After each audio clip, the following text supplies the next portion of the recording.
Donc ces dernières années, on a eu passablement de problèmes de sécheresse.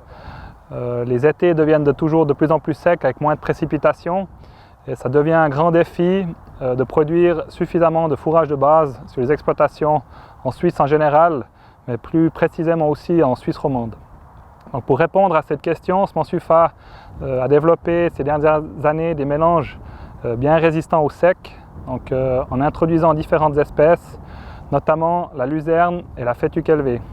La fétuque élevée a la possibilité de faire des enracinements très profonds qui peuvent aller jusqu'à 3 mètres de profondeur dans des sols, bien entendu meubles, et peut de ce fait produire aussi pendant les périodes de sec.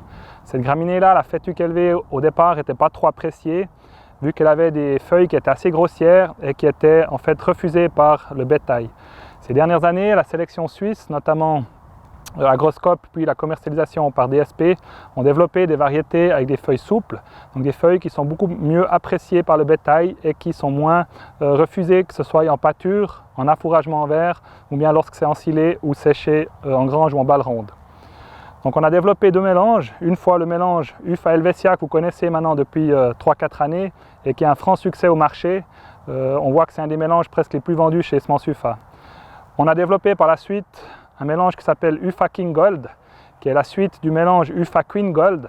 Donc c'est un mélange pour 2 années d'utilisation principale et qui contient de la luzerne, de la fétuque élevée, du raigré anglais, du dactyle, de la fléole, du trèfle blanc et du trèfle violet. Donc les principales plantes fourragères qu'on utilise dans ce type de mélange.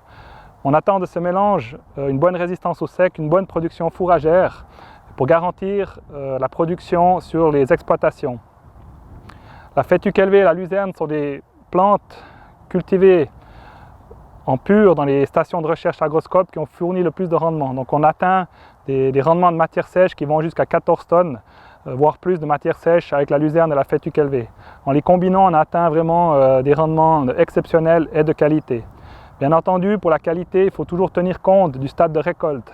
C'est sûr que pour la luzerne et la fétuque élevée, si on attend que c'est trop lignifié, on perd très rapidement en termes de qualité. Donc là, la première coupe n'a pas encore lieu, mais elle va se faire d'ici le mois de mai. Et il faudra choisir le bon moment opportun pour garantir qualité et rendement. La première coupe est quand même responsable de 50% jusqu'à 50% du rendement annuel. Donc c'est celle-là qu'il faut vraiment mettre tout de son côté pour arriver à faire le maximum. Donc bien tenir en vue le stade de récolte, qualité et rendement.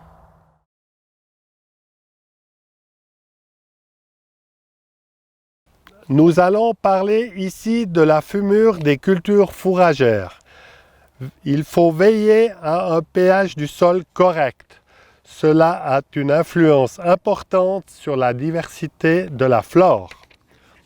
Au besoin, il faut appliquer de l'azolite combi à raison de 400 kg/hectare ou du microcarbonate à raison de 1 à 2 tonnes hectare selon le pH du sol. Dans les exploitations chargées en potasse, il faut favoriser un engrais NPK, soit un nitrophos. Le suppléant est aussi un engrais très apprécié en culture fourragère car il apporte non seulement de l'azote Na-Nu, donc longue durée, du phosphore, de la potasse ainsi que beaucoup d'autres oligoéléments qui sont aussi très importants pour les plantes. Le nitrate magnésien soufré, N24S, est aussi une alternative valable pour une fumure équilibrée.